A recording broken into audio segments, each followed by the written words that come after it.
Aujourd'hui, nous méditons la parole du psaume 39. Le texte d'aujourd'hui parle de notre impuissance religieuse et morale et de notre faillite spirituelle, de la vanité et de la fragilité de notre vie, réalisée par la grâce du Saint-Esprit, de l'expiation par la croix du Messie Jésus et du transfert de la malédiction, et de la vanité de la gloire mondaine ainsi que de la valeur suprême dont le peuple de Dieu peut jouir. Alors, que nous dit la parole? Aujourd'hui, je souhaite aborder ce sujet et partager la grâce avec vous. Tout d'abord, le texte d'aujourd'hui parle de l'impuissance religieuse et morale et de la faillite spirituelle de l'homme.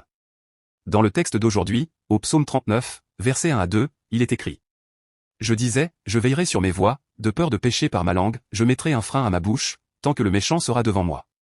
Je suis resté muet, dans le silence, je me suis tu, loin du bonheur, et ma douleur s'est réveillée. Je disais, je veillerai sur mes voies, de peur de pécher par ma langue, je mettrai un frein à ma bouche, tant que le méchant sera devant moi. Ces paroles montrent l'incapacité totale de l'homme déchu, qui se débat en essayant d'atteindre une justice sans Dieu, par ses propres efforts et sa propre volonté. Dans les Écritures, la langue est présentée comme le membre le plus difficile à contrôler pour l'homme. Comme le dit l'épître de Jacques, la langue, aucun homme ne peut la dompter. C'est un membre rempli d'un poison mortel. Pourtant, David prend maintenant la résolution radicale de surveiller étroitement sa langue, pour ne commettre aucun péché, ne serait-ce qu'un seul, par sa langue. Cela représente le summum des efforts moraux et religieux que nous, humains, pouvons tenter. Non, c'est l'illusion et l'orgueil typique des descendants d'Adam, qui croient pouvoir contrôler leur vie et maintenir un état juste par leurs propres raisons et leurs propres efforts sans la grâce de Dieu. De plus, une telle déclaration orgueilleuse et légaliste finit par conduire à l'opposition contre le Messie Jésus envoyé par Dieu. Tant que le méchant sera devant moi, je mettrai un frein à ma bouche. Le contexte de la grande décision de David n'est pas un moment de paix, mais le moment précis où le méchant se tient devant lui. C'est-à-dire, alors que la moquerie et la persécution du méchant se déroulaient sous ses yeux, David, au lieu de se prosterner pour implorer la grâce de Dieu, déclare qu'il mettra un frein à sa bouche, pour essayer d'endurer par ses propres forces. Comme pour contrôler une bête sauvage, il a lui-même verrouillé ses lèvres avec le frein de sa propre volonté. Une telle attitude est l'attitude typique et l'illusion de l'homme corrompu et déchu que nous sommes. Elle montre l'orgueil de l'homme qui se débat et dit « Je prouverai ma justice en endurant cette situation injuste par mes efforts religieux et ma volonté, sans la grâce de Dieu. » Cependant, il faut savoir qu'une vie religieuse légaliste sans Dieu n'offre jamais la victoire. Finalement, nous voyons au verset 2 qui suit que cette grande décision aboutit à la faillite la plus misérable. Je suis resté muet, dans le silence, je me suis tu, loin du bonheur, et ma douleur s'est réveillée.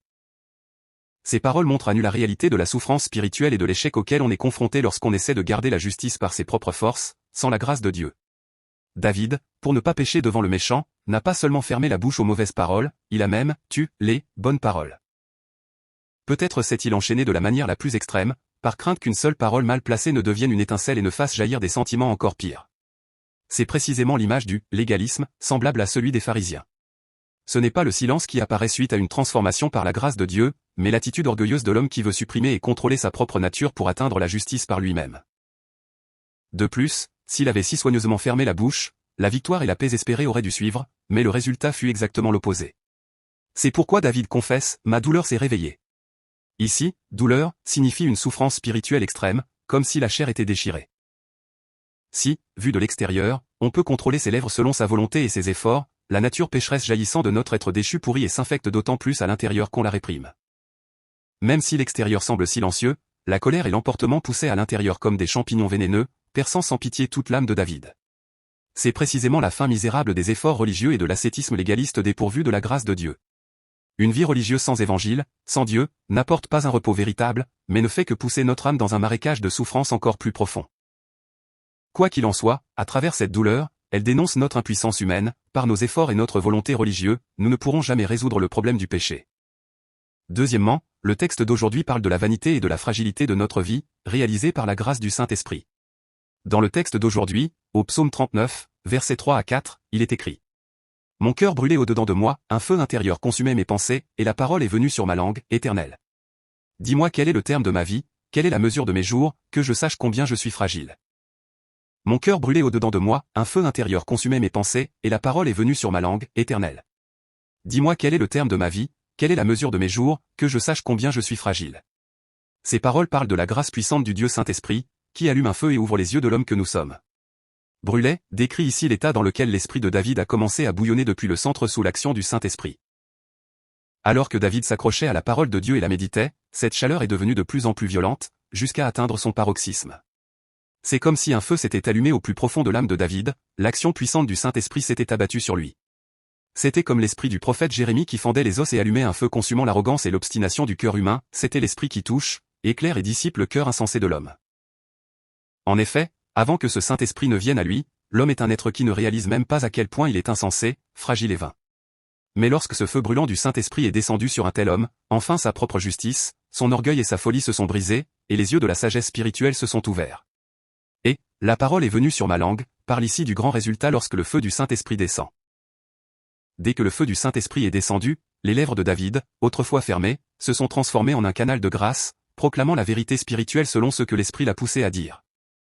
Éternel. Dis-moi quel est le terme de ma vie, quelle est la mesure de mes jours, que je sache combien je suis fragile.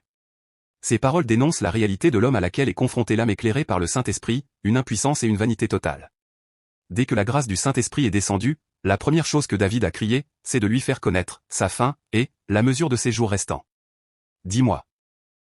Ici n'est pas une simple connaissance, mais une supplication pour réaliser et ressentir profondément, avec tout son corps, la fin et les limites de sa propre vie selon le point de vue de Dieu. Et, fragile, ici ne signifie pas que mon corps est faible, mais implique la facilité de s'arrêter et le n'être rien. Au verset 1, David était confiant qu'il pouvait ne pas pécher par ses propres forces et efforts. Cependant, en se tenant sous l'éclairage de Dieu, il a réalisé qu'il est un être qui s'arrête d'exister en un instant si Dieu touche légèrement à son souffle, il n'est rien. Ce n'est que lorsque la grâce du Dieu Saint-Esprit est descendue que David a réalisé la réalité de l'homme, et il a pleuré et crié devant cette impuissance et cette vanité totale. Ô Dieu! Tu connais bien la fragilité et la vanité de nous, humains, n'est-ce pas? Aie pitié de nous et sois miséricordieux. Alors, quelle est la raison pour laquelle Dieu Saint-Esprit nous fait affronter si douloureusement la faim et la fragilité de l'homme? C'est parce que celui qui ne connaît pas bien la fragilité et la vanité de sa vie ne cherchera jamais le Messie sauveur envoyé par Dieu. Au contraire, lorsque notre propre justice fait faillite et que nous réalisons que nous ne sommes rien, alors seulement nous lâchons tout attachement et toute obstination envers le monde pour regarder vers le Messie Jésus envoyé par Dieu. Que dit encore la parole? Dans le texte d'aujourd'hui, au psaume 39, versets 5 à 6, il est écrit. Voici, tu as donné à mes jours la largeur de la main, et ma vie est comme un rien devant toi. Oui, tout homme debout n'est qu'un souffle. C'est là, oui, l'homme se promène comme une ombre, il s'agite vainement, il amasse, et il ne sait qui recueillera. Voici, tu as donné à mes jours la largeur de la main, et ma vie est comme un rien devant toi. Oui, tout homme debout n'est qu'un souffle. C'est là, oui, l'homme se promène comme une ombre, il s'agite vainement, il amasse, et il ne sait qui recueillera. Ces paroles dénoncent la petitesse et le caractère éphémère de l'homme devant l'infinité de Dieu. C'est la déclaration que même le moment le plus éclatant dont l'homme se vante n'est finalement qu'une vanité, pas plus qu'une simple buée. Qu'en est-il? Aux yeux de David, qui voit maintenant la réalité de l'homme grâce à l'éclairage du Saint-Esprit, la véritable longueur de notre vie commence à apparaître. Cette longueur n'était que la largeur de la main. La largeur de la main est ici une largeur d'environ 7 à 8 cm, la somme de 4 doigts, l'unité la plus petite de l'Antiquité, pas même une empan. En d'autres termes, nous, humains, faisons des plans grandioses comme si nous allions vivre éternellement sur cette terre, et nous vivons occupés, mais si l'on place cela sur la ligne du temps du Dieu éternel, ce n'est qu'une largeur de main, un instant éphémère. Et, comme un rien, ici signifie le néant complet. C'est-à-dire que la valeur existentielle de l'homme devant Dieu, considérée par ses propres forces, est égale à 0. Cela montre la réalité de l'homme qui se vantait atteindre la justice par ses propres forces, mettait un frein à sa bouche et prétendait être un être important, alors qu'il était devant Dieu un néant complet, sans même la moindre valeur existentielle. Tout homme debout désigne le sommet du moment où l'on a obtenu santé, richesse ou honneur et que l'on dit fièrement « ma vie est maintenant en sécurité ». Cependant, David déclare que même ce moment culminant pour l'homme est, en vérité une vanité, juste une bouffée de vapeur ou une brume. C'est-à-dire que si Dieu touche légèrement à notre souffle, c'est une vie qui disparaît et cesse d'exister en un instant. Oui, l'homme se promène comme une ombre, il s'agite vainement, il amasse, et il ne sait qui recueillera. Ces paroles dénoncent l'agitation et la vanité ultime de la vie de ceux qui ont quitté Dieu, comme un mirage. Ombre, ici signifie la fugacité et l'illusion de l'existence humaine. Nous, humains, sommes comme une ombre sans substance, comme un mirage qui apparaît un instant et disparaît. Pourtant nous ne le réalisons pas et agissons comme si nous allions vivre éternellement sur cette terre. S'agite vainement, signifie, bourdonner comme un essaim d'abeilles, faire du vacarme. Cela décrit comment nous, humains semblables à des ombres, sans un instant de répit, vivons frénétiquement et bruyamment pour des choses qui n'ont aucune valeur. Quel est alors le but ultime de ceux qui vivent en faisant un tel vacarme dans le monde? C'est précisément amasser des richesses. Sur cette terre. Cela indique le mode de vie aveugle de tous les habitants du monde qui n'ont pas réalisé la fin et la vanité de leur vie. Cependant, David confesse avec autodérision, il ne sait qui recueillera. Même si l'on fait du vacarme jour et nuit en amassant richesse et gloire, quand le moment de la mort arrive, quand Dieu reprend le souffle, on ne sait même pas soi-même entre les mains de qui ces richesses tomberont. C'est peut-être semblable à l'avertissement de Jésus, cette nuit même, on te redemandera ton âme, et ce que tu as préparé, à qui cela appartiendra-t-il? Ainsi, ces paroles exposent clairement à quel point est vaine et misérable une vie qui mise son existence sur des choses de ce monde qui pourriront de toute façon. Pourquoi David expose-t-il autant la vanité et la fugacité de notre vie? Parce que cet évangile commence à l'endroit où l'homme s'est complètement effondré, a fait faillite, à la place du « n'avoir rien ». Car seul celui qui admet devant Dieu qu'il n'est rien, et qui lâche tout attachement, tout orgueil et toute justice de ce monde, peut enfin saisir pleinement la grâce de l'expiation sur la croix du Messie Jésus, qui devient une valeur éternelle. Troisièmement, le texte d'aujourd'hui parle de l'expiation par la croix du Messie Jésus et du transfert de la malédiction. Dans le texte d'aujourd'hui, au psaume 39, versets 7 à 10, il est écrit: « Maintenant, Seigneur, que puis-je espérer? Mon espérance est en toi. Délivre-moi de toutes mes transgressions, ne me rends pas l'opprobre de l'insensé. Je reste muet, je n'ouvre pas la bouche, car c'est toi qui agis. Détourne de moi tes coups, je succombe sous les attaques de ta main. Maintenant, Seigneur, que puis-je espérer? Mon espérance est en toi. Délivre-moi de toutes mes transgressions, ne me rends pas l'opprobre de l'insensé. » Si l'on traduit littéralement ces paroles, on peut dire « Mon espérance est en toi, justement en lui ». Ici, le « Seigneur » à la deuxième personne désigne Dieu le Père qui juge le monde entier, et le « lui » à la troisième personne qui suit désigne le Messie Jésus qui viendra sur cette terre. Dans ce changement mystérieux de personne, nous entrevoyons le grand pacte de salut du Dieu trinitaire, caché dans l'Ancien Testament. D'abord, Seigneur, que puis-je espérer maintenant, est la déclaration de faillite totale de quelqu'un qui a réalisé l'impuissance et la vanité absolue de la vie, le cri de celui qui a compris, il n'y a aucun espoir sur cette terre. L'âme dont l'orgueil, qui cherchait à atteindre la justice par ses propres forces et ses propres efforts, a été complètement brisé, tourne enfin ses yeux vers le ciel et déclare « Mon espérance est en toi, en lui ». Peut-être, lorsque le feu du Saint-Esprit est descendu, David a-t-il vu aux côtés de Dieu le Père le Messie Jésus, qui se préparait à porter les péchés de notre humanité à notre place, devenant le médiateur du salut. C'est pourquoi David attache sans hésiter l'encre de l'espérance de sa vie à Dieu le Père et à lui, c'est-à-dire au Messie Jésus. C'est la déclaration de foi au salut trinitaire, Dieu. Mon espérance ne repose que sur lui, le Messie Jésus, que tu enverras. Délivre-moi de toutes mes transgressions, ne me rends pas l'opprobre de l'insensé. Ces paroles sont le cri de David qui, ayant réalisé son impuissance et sa vanité, appelle au secours pour le salut de son âme, et pour la victoire contre l'accusation et la honte de Satan. David ne demande pas simplement de le délivrer d'un péché, mais il prie d'être délivré de toutes les transgressions. Cela ne signifie pas demander pardon pour un seul péché que David aurait commis, mais être délivré de tous les péchés que David commettra de sa naissance jusqu'à sa mort. De plus, transgression, ici ne signifie pas une erreur personnelle de David, mais désigne la révolte profonde et la faute intentionnelle de l'homme qui s'est opposé de front à la gouvernance de Dieu. Nous avons vu plus tôt que l'homme s'efforçait de ne pas pécher en mettant un frein à sa bouche, mais qu'il ne pouvait résoudre aucun péché. Car au plus profond de l'homme réside un énorme péché de révolte. C'est pourquoi David, sachant qu'il ne pourrait jamais briser cette chaîne du péché par ses propres forces, espère uniquement dans la grâce de salut absolu de Dieu. Elle, insensé. Ici désigne les insensés du monde qui croient qu'il n'y a pas de Dieu, et ultimement les forces de Satan qui accusent et condamnent sans cesse le peuple de Dieu. La réalité la plus misérable de l'homme qui a quitté Dieu est que, lorsqu'il commet un péché, il subit la honte et la moquerie de Satan. C'est pourquoi David crie pour être délivré de l'index accusateur et de la honte de Satan. Ce cri a été parfaitement accompli 1000 ans plus tard par l'expiation de Jésus, qui a enduré à notre place sur la croix le fouet de toute notre honte et de notre malédiction. Désormais, le peuple qui a traversé le mérite du sang de Jésus-Christ n'a plus besoin d'être enchaîné par la condamnation et la moquerie de Satan. Car comme il est écrit dans Romains 8h1, pour ceux qui sont en Jésus-Christ, il n'y a aucune condamnation. Par conséquent, le cri de David est une puissante requête de foi pour le libérer de la condamnation et de la honte de Satan, afin de lui donner la victoire finale. Je reste muet, je n'ouvre pas la bouche, car c'est toi qui agis. Détourne de moi tes coups, je succombe sous les attaques de ta main. Ces paroles sont le silence de la grâce, où l'âme, complètement submergée par la souveraineté et la grâce de salut miraculeuse de Dieu, se prosterne à plat. Nous avons vu plus haut l'orgueil de l'homme qui voulait prouver sa propre justice en mettant un frein à sa bouche par ses propres forces et sa volonté. Cependant, cet effort légaliste a fait faillite de manière misérable. On a réalisé jusqu'au fond de ses os que, par ses propres forces, on ne peut résoudre le problème du péché de l'homme ne serait-ce qu'à 1%. À ce lieu de faillite totale, face à l'expiation miraculeuse sur la croix de Jésus-Christ et à la souveraineté absolue de Dieu, David ferme à nouveau la bouche. Mais ce silence est totalement différent du silence volontaire précédent. C'est le silence de la soumission totale. Et le silence de l'humilité, confessant que dans le salut, mon mérite est néant, zéro, et que Dieu a fait 100%. C'est la confession, Dieu. La seule chose que j'ai faite pour le salut, c'est de commettre des péchés. Ma justice est comme un chiffon, et mon mérite est comme de la poussière, je ne peux m'en vanter nullement. Comme il est dit dans Romains 3h27, où est donc le sujet de se glorifier? Il est exclu. C'est un état où l'on a été complètement captivé par la grâce de la croix de Jésus et où l'on a lâché toute fierté personnelle. Car c'est toi qui agis, et la déclaration de foi qui reconnaît à 100% que tout le processus du salut est sous la volonté et la souveraineté absolue déterminée par Dieu de toute éternité. C'est-à-dire que ce n'est pas moi qui ai réalisé le salut de mes mains, et ce n'est pas par ma force que j'ai mis fin à la malédiction. C'est uniquement parce que Dieu a lui-même planifié et accompli un salut si miraculeux que le peuple de Dieu ferme ses lèvres, qu'il les met en vanter devant cet immense amour, et ne loue et n'élève que Dieu seul.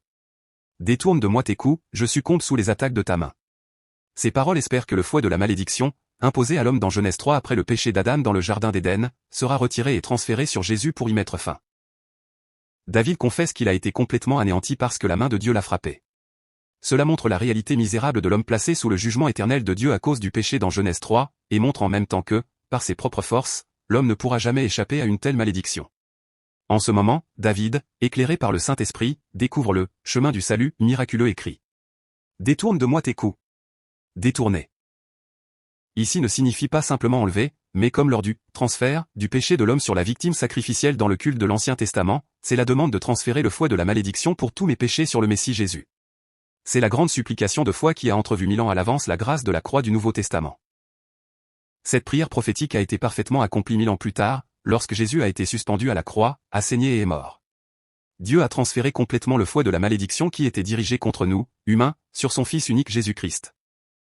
C'est aussi l'accomplissement d'Ésaïe 53, 5, le châtiment qui nous donne la paix est tombé sur lui, et c'est par ses meurtrissures que nous sommes guéris.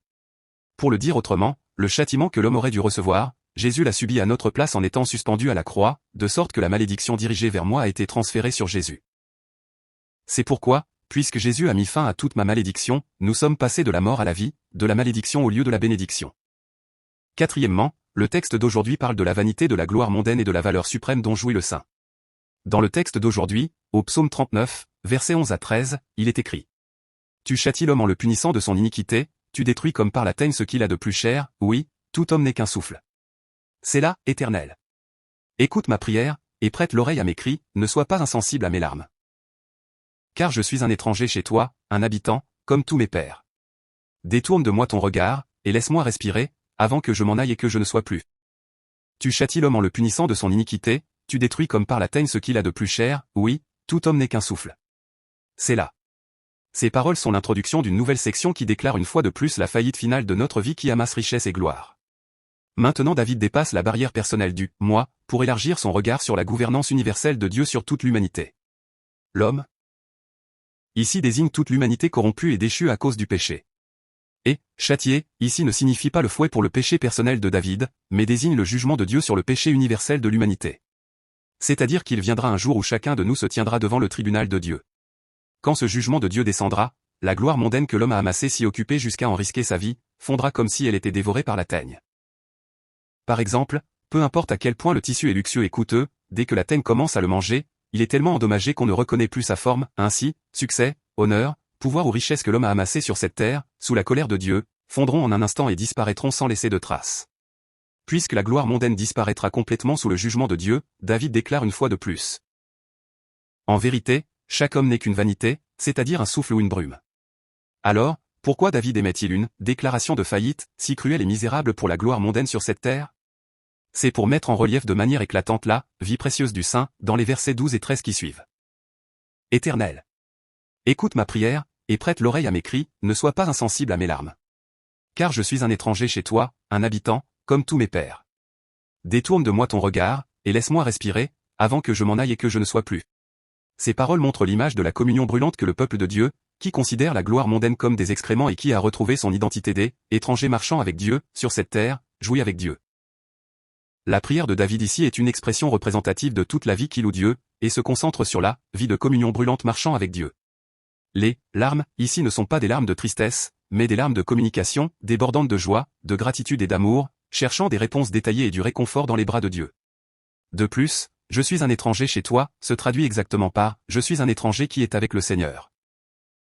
C'est la confession que le droit de propriété et le lieu de résidence de notre vie n'appartiennent pas à cette terre, mais au royaume éternel de Dieu. Les gens du monde s'imaginent à tort que cette terre est leur foyer éternel et vivent dans un vacarme fou pour amasser la gloire mondaine. Mais le peuple de Dieu éveillé par le Saint-Esprit réalise que cette terre n'est qu'une station temporaire, que la véritable patrie est uniquement en Dieu, et vit en lâchant de manière décisive tout attachement aux choses de ce monde. David déclare que cette vie d'étranger n'est pas un chemin solitaire pour lui seul, mais un chemin que tous mes ancêtres ont aussi emprunté.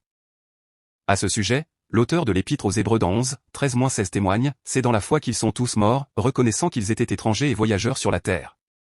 Ils aspirent à une meilleure patrie, c'est-à-dire à la patrie céleste. C'est-à-dire que David déclare que la vie la plus précieuse dans notre vie n'est pas la vie qui amasse la gloire mondaine, mais précisément la vie d'étranger marchant avec Dieu. Même si l'on n'a pas de maison à son nom ou beaucoup de richesses sur cette terre, la vie d'étranger qui espère le ciel éternel et vit sous le regard aidant de Dieu à chaque instant, est la vie la plus précieuse que les ancêtres de la foi ont empruntée.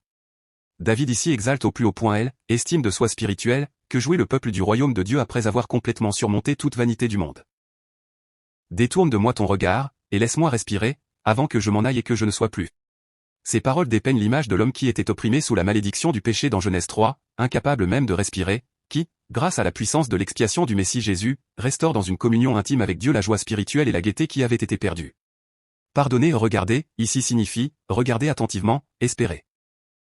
Ce qui signifie demander à Dieu de ne pas me regarder avec des yeux de jugement, mais avec des yeux de grâce et d'amour.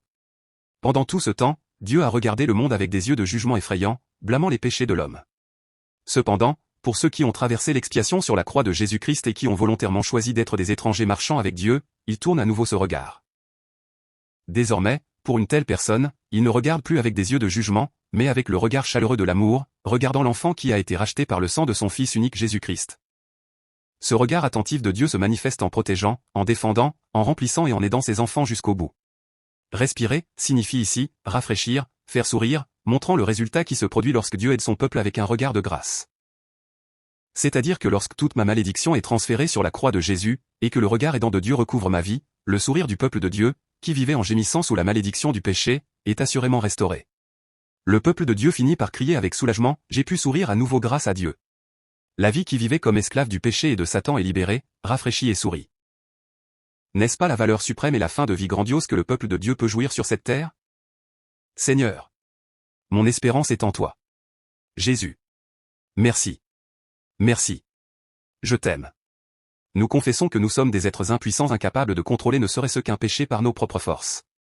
Merci de nous avoir accordé la grâce de l'expiation en étant suspendus à la croix, en saignant et en mourant pour nous. À partir de maintenant, ne nous laisse pas être enchaînés par la gloire de cette terre, mais espérons uniquement en Jésus, et devenons des étrangers saints marchant vers le ciel éternel. Fais que nous marchions avec Jésus à chaque instant, et devenions ceux qui restaurent la gaieté et le sourire de la vie éternelle, nous le souhaitons et prions au nom de Jésus, en bénissant. Amen.